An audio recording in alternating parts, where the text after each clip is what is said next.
Hi friends, welcome to Dharan Sundar kitchen. இன்றைக்கி வீடியோவில் நாம் இட்லி தோசைக்கு பதிலாக சூப்பரான டிஃபன் அண்ட் பிரேக்ஃபாஸ்ட் ரெசிபி தாங்க பார்க்க போகிறோம்.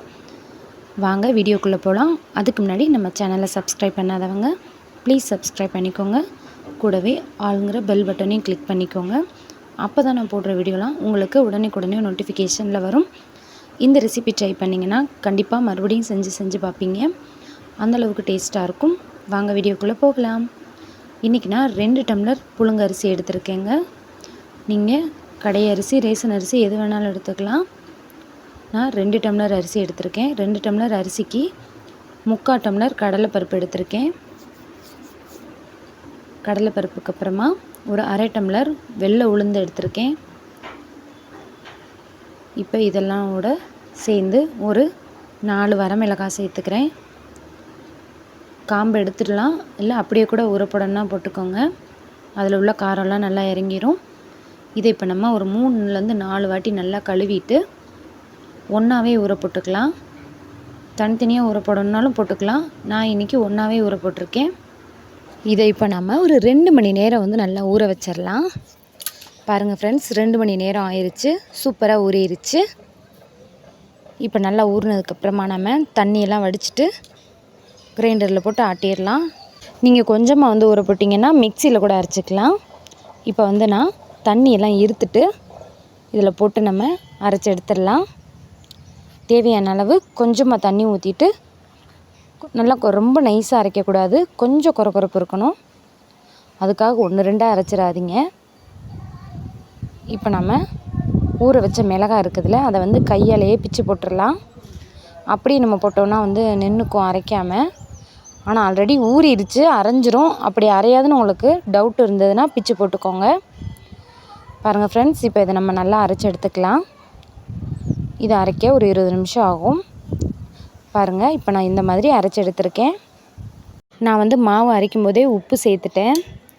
இப்போ இதில் ஒரு கைப்பிடி கொத்தமல்லி தழை, கருவேப்பிலை தலையை நல்லா வாஷ் பண்ணிவிட்டு சேர்த்துக்கலாம். ஒரு டேபிள் ஸ்பூன் மட்டும் பொட்டுக்கடலை சேர்த்துக்கோங்க.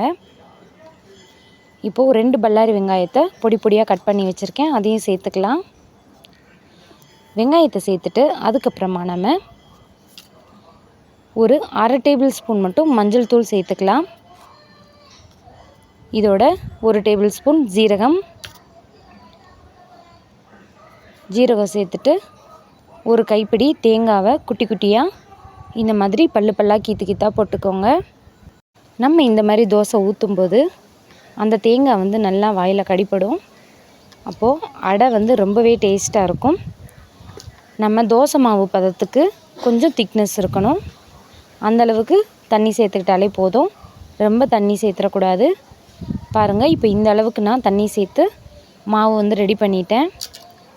நம்ம சொன்ன இன்க்ரீடியன்ஸ்லாம் சேர்த்துட்டு தோசைக்கல்லை நல்லா ஹீட் பண்ணிவிட்டு நம்ம எப்பயும் தோசை ஊற்றுற மாதிரி ஊற்றிக்கலாம். இது அடை ஊற்றுறதுனால நான் ரொம்ப நைஸாக ஊற்றாமல் ஓரளவு திக்னஸோடு ஊற்றியிருக்கேன். உங்களுக்கு எந்த அளவுக்கு வேணுமோ அந்த அளவுக்கு நீங்கள் ஊற்றிக்கலாம்.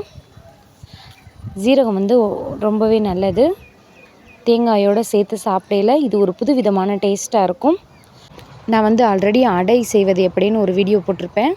அது வேறு மெத்தடில் இருக்கும். அதில் முருங்கைக்கீரையெல்லாம் சேர்த்து அடை செஞ்சுருப்பேன்.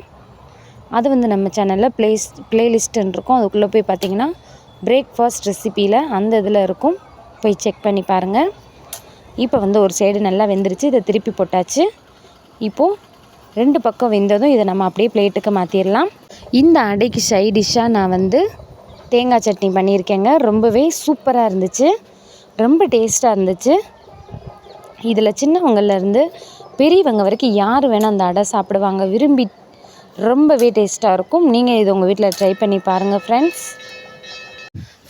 இந்த டிஃப்ரெண்ட்டான டிஃபன் ரெசிபி உங்களுக்கு பிடிச்சிருந்தா மறக்காமல் லைக் பண்ணுங்கள், ஷேர் பண்ணுங்கள், கமெண்ட் பண்ணுங்கள். நம்ம சேனலை மறக்காமல் சப்ஸ்கிரைப் பண்ணிக்கோங்க. கூடவே ஆளுங்கிற பெல் பட்டனை கிளிக் பண்ணிக்கோங்க. அப்போ தான் நான் போடுற வீடியோ உடனே உங்களுக்கு நோட்டிஃபிகேஷனில் வரும். நான் போடுற எந்த வீடியோவையும் நீங்கள் மிஸ் பண்ணாமல் பார்க்கலாம். தேங்க்ஸ் ஃபார் வாட்சிங் வீடியோ.